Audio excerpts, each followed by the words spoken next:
اللہ اکبر اللہ اکبر اللہ اکبر لا الہ الا اللہ واللہ اکبر اللہ اکبر وللہ الحمد اللہ اکبر کبیرا والحمد لله كثيرا وسبحان الله بكرة وأصيلا. السلام علیکم ورحمۃ اللہ وبرکاتہ. الحمد للہ الذی لم یزل عالما قدیرا حیا قیوما سمیعا بصیرا واشهد ان لا الہ الا اللہ وحدہ لا شریک لہ واشهد ان محمدا عبدہ ورسولہ وصلی اللہ علی سیدنا محمد الذي أرسله إلى الناس كافة بشيرا ونذيرا وعلى آله وصحبه وسلم تسليما كثيرا. الله أكبر الله أكبر الله أكبر لا إله إلا الله والله أكبر الله أكبر ولله الحمد. میری محترم ماں اور عزیز بہنوں،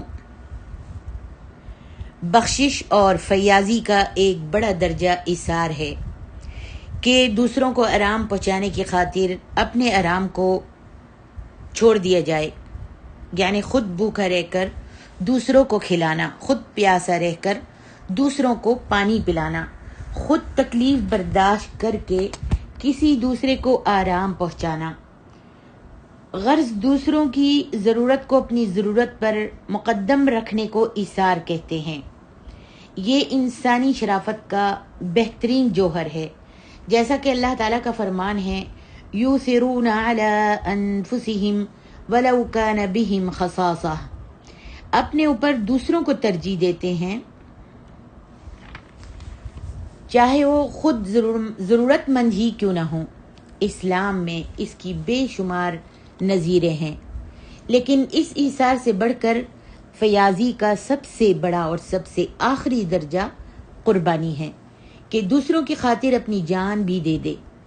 مثل مشہور ہے الجود بالنفس غایت الجود، کہ محبوب کی خاطر جان کی قربانی بھی کر دینا اعلیٰ درجے کی فیاضی ہے. قربانی کے معنی کیا ہیں؟ آج دیکھتے ہیں ہم قربانی کے کیا معنی ہیں. قربانی کے معنی ہے کہ ہر وہ کام جس سے اللہ تعالیٰ کی قربت اور نزدیکی حاصل کی جائے، خواہ نماز ہو یا روزہ ہو یا زکوٰۃ ہو، خواہ مولا کی مرضی کے مطابق جہاد وغیرہ میں اپنی جان دینی پڑے. جیسا کہ نماز سے بھی اللہ تبارک و تعالیٰ کا قرب حاصل ہوتا ہے.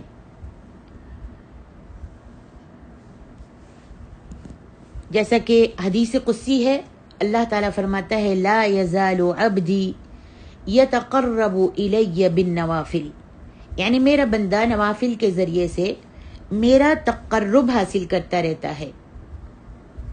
اور سبحان اللہ، آپ نے دیکھے قربانی کا کیا مطلب ہے، قربانی کے کیا معنی ہیں.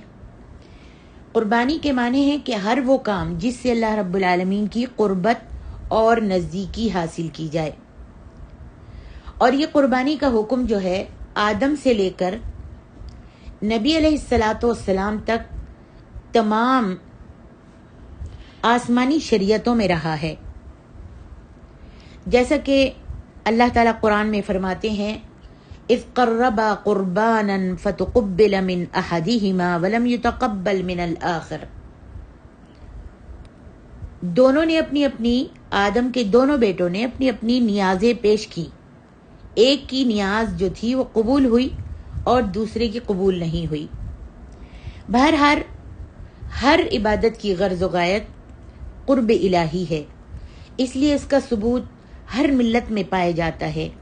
قرآن مجید میں ہے وَلِكُلِّ أُمَّةٍ جَعَلْنَا مَنْسَكًا، ہر قوم و ملت کے لیے ہم نے قربانی مقرر کر دی ہے.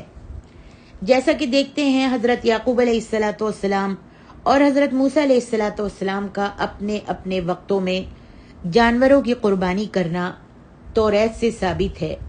حضرت سلیمان علیہ الصلوۃ والسلام نے گھوڑوں کی قربانی کی ہے، اور عیسائی مذہب کا دار و مدار اسی قربانی پر ہے۔ عہد جدید یعنی اناجیل مروجہ سے قربانی کا ثبوت ملتا ہے۔ چنانچہ انجیل میں حضرت مسیح کا یہ قول نقل کیا گیا ہے کہ اگر تو قربان گاہ میں اپنی نظر قربانی کے لیے لے کے جائے اور وہاں پر تجھ کو یاد آ جائے کہ تیرا بھائی تجھ سے ناراض ہے، تو اپنی قربانی کو وہیں پر چھوڑ دے، پہلے جا کر اپنے بھائی کی ناراضگی کو دور کر اور اس سے صلح کر، پھر آن کے قربانی دے۔ اسی طرح دوسری قوموں میں بھی اس کا ثبوت ملتا ہے۔ کسی نے اس کو بلیدان کے نام سے یاد کیا ہے تو کسی نے نظر اور بھیٹ کے نام سے پکارا ہے۔ لفظ قربانی ایک جامع اور مانع لفظ ہے۔ دیکھتے ہیں قرآن مجید کا اگر ہم مطالعہ کرتے ہیں اور پڑھتے ہیں تو معلوم ہوتا ہے کہ قربانی ایک عالمگیر چیز ہے اور ہر قوم و ملت میں اس کا رواج ہے۔ کوئی قوم دینی یا دنیاوی اعتبار سے ترقی نہیں کر سکتی جب تک کہ ایثار و قربانی نہ کرے۔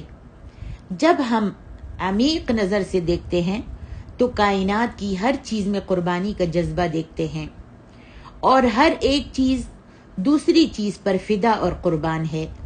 تمام جمادات اور نباتات، حیوانات انسان پر قربان ہیں، اور انسان جو ہے وہ مولا حقیقی پر قربان ہے، یعنی اللہ پر قربان ہے۔ ہزاروں لاکھوں درختوں کی قربانی مکانوں کی تعمیر کے لیے کی جاتی ہے۔ بے شمار نباتات، گھاس اور پودے حیوانات کی خاطر کاٹ دیے جاتے ہیں۔ ہزاروں لاکھوں سپاہی ملک و وطن کی حفاظت و نگہداشت کے لیے قربان ہو جاتے ہیں، اور بے شمار فرزند قوم و ملت وطن کی آزادی میں کام آ جاتے ہیں، اور بہت سے لوگ شہید ہو کر حیات جاودانی حاصل کرتے ہیں۔ سبحان اللہ۔ اسی لیے اللہ تعالیٰ فرماتے ہیں وَلَا تَقُولُوا لِمَنْ يُقْتَلُ فِي سَبِيلِ اللَّهِ أَمْوَاتٌ بَلْ أَحْيَاءٌ وَلَكِنْ لَا تَشْعُرُونَ۔ سورۃ البقرہ۔ جو اللہ کے راستے میں شہید ہو گئے ہیں انہیں تم مردہ مت سمجھو، مردہ مت کہو، بلکہ وہ زندہ ہیں، لیکن تمہیں اس کا شعور نہیں۔ کتنے پیارے الفاظ کسی شاعر نے کہے ہیں، مٹا دے اپنی ہستی کو اگر مرتبہ چاہے، مٹا دے اپنی ہستی کو اگر مرتبہ چاہے، کہ دانا خاک میں مل کر گل گلزار ہوتا ہے۔ مگر میری محترم ماں اور عزیز بہنوں، جانی قربانی سے پہلے مالی قربانی کی ضرورت ہے۔ ترقی جو ہے وہ ادنا سے اعلیٰ کی طرف ہوتی ہے۔ جان اور مال دونوں خدائی ہدیہ ہیں، عطیہ ہیں۔ ضرورت پر نہ مال سے دریغ کرنا چاہیے، بخل کرنا چاہیے، نہ جان سے۔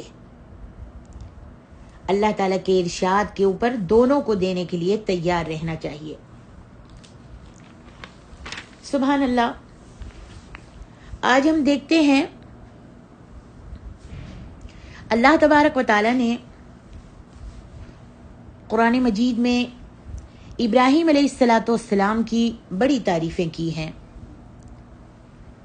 کہیں اللہ تعالیٰ فرماتے ہیں وَإِبْرَاهِيمَ الَّذِي وَفَّى، ابراہیم نے اللہ تعالیٰ کے ساتھ وفاداری کی۔ حضرت ابراہیم علیہ الصلوۃ والسلام نے اللہ تعالیٰ کے ساتھ وفاداری کی۔ کہا کہ میرا ابراہیم جو تھا بڑا وفادار تھا۔ کہیں فرمایا وَاتَّخَذَ اللَّهُ إِبْرَاهِيمَ خَلِيلًا۔ سبحان اللہ۔ توحید کی خاطر، اللہ رب العالمین کی وحدانیت کی خاطر، اپنی جان کی قربانی دینے کے لیے حضرت ابراہیم علیہ الصلوۃ والسلام تیار ہو گئے۔ توحید کی خاطر، اللہ کی وحدانیت کی خاطر اپنا گھر چھوڑ دیا، اپنے باپ کو چھوڑ دیا، اپنا ملک چھوڑ دیا اور آگ میں ڈال دیا گیا، اس کے بعد بھی یہی ان کی پکار تھی اور یہی وہ دعوت توحید پیش کرتے تھے لوگوں کو، لا الہ الا اللہ، کہ اللہ کے سوا کوئی معبود نہیں۔ آگ میں گرنا منظور و مقبول کر لیا، منظور و قبول کر لیا، راضی ہو گئے کہ آگ میں ڈالنا چاہتے ہو تو ڈال دو، لیکن میں لا الہ الا اللہ کی پکار کہنی اور تم کو دعوت توحید دینی نہیں چھوڑوں گا۔ آگ میں ڈال دیا گیا، اپنی جان کی قربانی دینی قبول کر لی۔ اسی لیے اللہ تبارک و تعالیٰ نے اپنا خلیل، اپنا دوست بنا لیا حضرت ابراہیم کو۔ بس یہی نہیں، دوسری قربانی اولاد نہیں ہوتی تھی، 80 سال تک اللہ کے آگے روتے رہے، گڑ گڑاتے رہے، رب ہب لی من الصالحین۔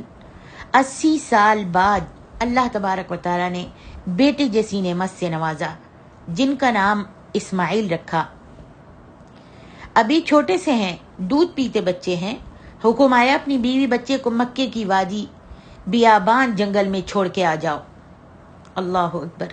کوئی سین جیم نہیں کی، کوئی سوال و جواب نہیں کی کہ اللہ جی تڑپ تڑپ کے تو یہ مجھ کو بیٹا آپ نے دیا ہے، اتنی دعاؤں اتنی تمناؤں سے تو یہ بیٹا میں نے حاصل کیا ہے، اب میں اس کو بیابان جنگل میں وادی میں کیسے چھوڑ کے آ جاؤں؟ کچھ بھی نہیں، فوراً ہی راضی ہو گئے۔ تپتے ہوئے صحرا میں، جلتی ہوئی ریت، بیابان پہاڑی علاقے میں، جہاں پر نہ چرند تھا نہ پرند تھا، نہ انس و جن تھے نہ پانی تھا، صفا کی پہاڑی پر بچہ اور بیوی ہاجرہ کو چند کھجوریں اور پانی کا پیالہ دے کر بغیر کچھ کہے، بغیر پیٹھ موڑے چل دیتے ہیں۔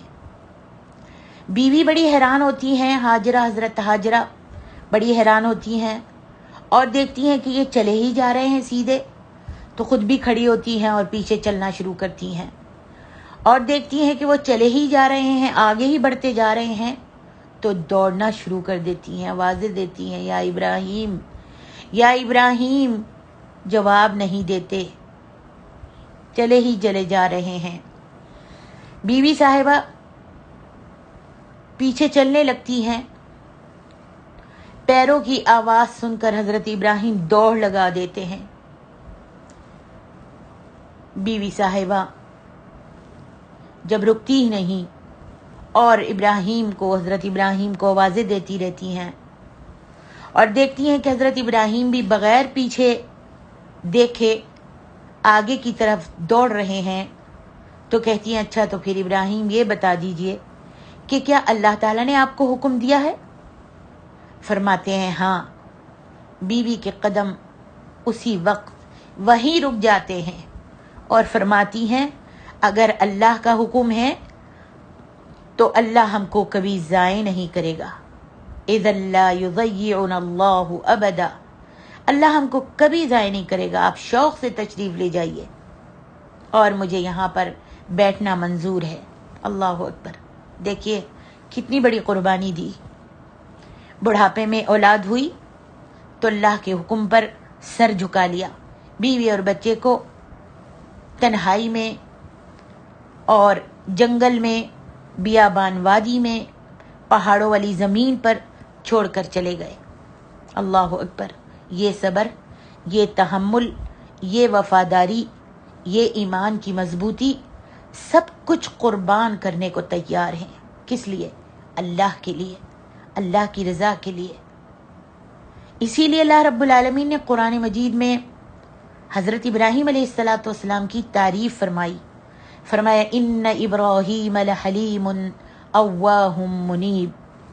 ہمارے ابراہیم جو تھے بڑے ہی تحمل والے اور بہت ہی رجوع کرنے والے اور اللہ سے توبہ مانگنے والے تھے، توبہ کرنے والے تھے۔ ایک اور جگہ اللہ تعالیٰ فرماتے ہیں ان ابراہیم کان امتا قانتا للہ حنیفا۔ اللہ اکبر! اللہ تبارک و تعالیٰ نے قرآن مجید میں کئی مرتبہ بہت سے مقامات پر حضرت ابراہیم علیہ السلام کی تعریف کی ہے. اور اس کے بعد ابھی قربانی ختم نہیں ہوئی حضرت ابراہیم علیہ السلام کی. اللہ تبارک و تعالیٰ نے قرآن مجید میں بہت خوبصورت انداز میں ابراہیم علیہ السلام کی قربانی کا ذکر کیا ہے، جو سب سے بڑی قربانی. اور یہ قربانی سبحان اللہ اللہ کو اتنی پسند آئی کہ یہ حضرت ابراہیم اور حضرت اسماعیل علیہ السلام کی سنت بن گئی.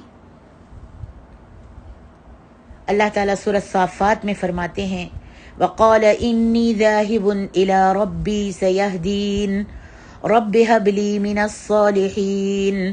ابراہیم علیہ السلام دعا مانگتے تھے اور کہتے تھے کہ اے اللہ، کہتے تھے کہ میں اپنے رب کی طرف جا رہا ہوں، وہ میری رہنمائی فرمائے گا. اور پھر دعا مانگتے تھے کہ اے اللہ تو مجھ کو نیک اولاد عطا فرما دے. فَبَشَّرْنَاهُ بِغُلَامٍ حَلِيمٍ. اے میرے رب مجھ کو نیک اولاد دے دے. اللہ فرماتے ہیں ہم نے اس کو بردبار لڑکے کی بشارت دی. اور جب یہ لڑکا تھوڑا سا بڑا ہو گیا چلنے پھرنے لگ گیا، اللہ اکبر، تو اللہ تبارک و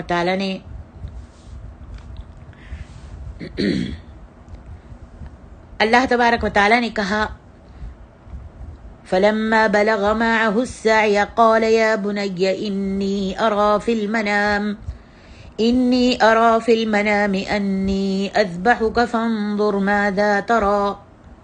کہا اپنے بیٹے کو پاس بلا کر کہ اے میرے پیارے بیٹے جان، اللہ اکبر، اے میرے بیٹے میں نے خواب دیکھا ہے، اور نبیوں کے خواب جو ہیں وہ سچے ہوتے ہیں. کہا میں نے خواب دیکھا ہے کہ میں تم کو ذبح کر رہا ہوں، تم دیکھو تمہاری کیا رائے ہے. اللہ اکبر. بیٹا کیا جواب دیتا ہے؟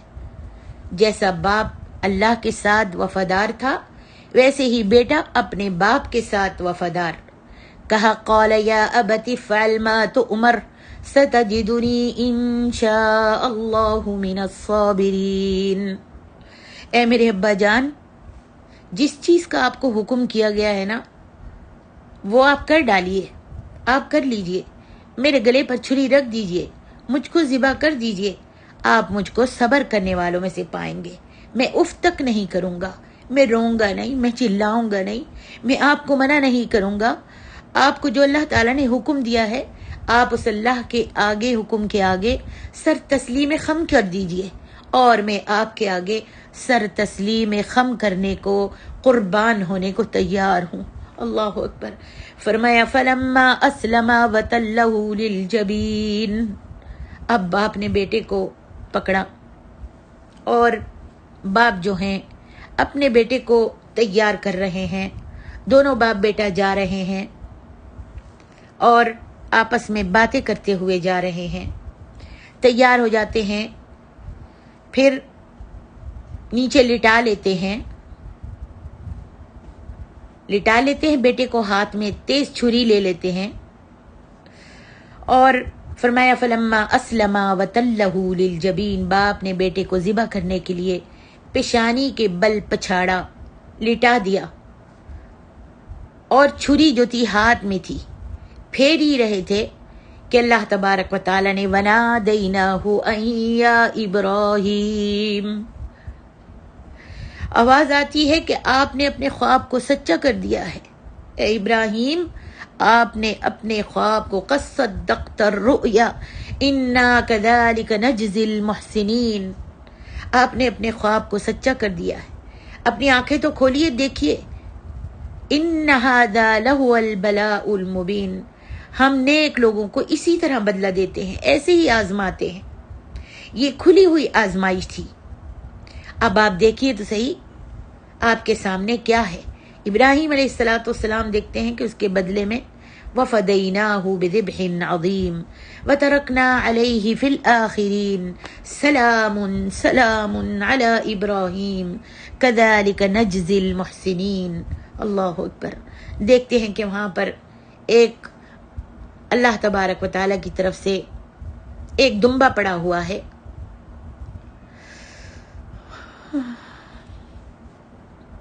اور قربانی اللہ کی طرف سے آ گئی ہے۔